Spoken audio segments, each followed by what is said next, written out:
Olá, meu amado e minha amada.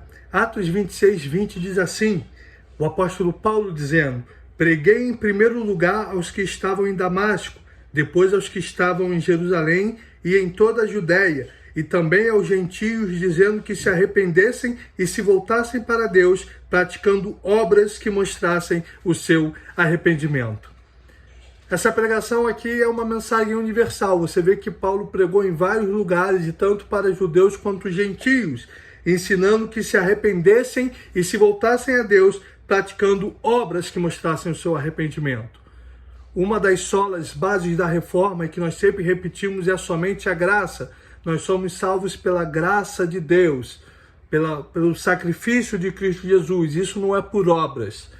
Mas a salvação de Cristo Jesus, a graça de Deus, quando alcança a nossa vida, nos faz praticar boas obras. As boas obras não salvam, mas elas são a evidência, elas são a demonstração na prática da salvação. Aqueles que se agarram à graça para justificar a falta de boas obras estão, na verdade, no caminho da desgraça e não na verdadeira graça de Cristo Jesus. Por isso que João Batista, quando os fariseus vieram pedir a batismo, ele diz: mostrai, pois, frutos dignos de arrependimento. Aqueles que são realmente salvos, aqueles que são realmente alcançados pela graça de Deus, jamais usaram isso para justificar uma vida de pecado. Aqueles que se agarram à graça para justificar a sua vida de iniquidade, na verdade, então não conheceram a Deus, porque o apóstolo João vai dizer que para isso se manifestou o Filho de Deus, para destruir as obras do diabo. Ele se manifestou para nos libertar do jugo e da escravidão do pecado. Por isso que esse mesmo Paulo que estava pregando isso em Atos, em Tito, no capítulo 2, no verso 11, ele vai dizer: porque a graça de Deus se manifestou trazendo salvação a todos os homens. Ela nos ensina a renunciar à impiedade e às paixões mundanas e a viver de maneira sensata, justa e piedosa nesta era presente, enquanto aguardamos a bendita esperança, a gloriosa manifestação de nosso grande Deus e Salvador, Jesus Cristo.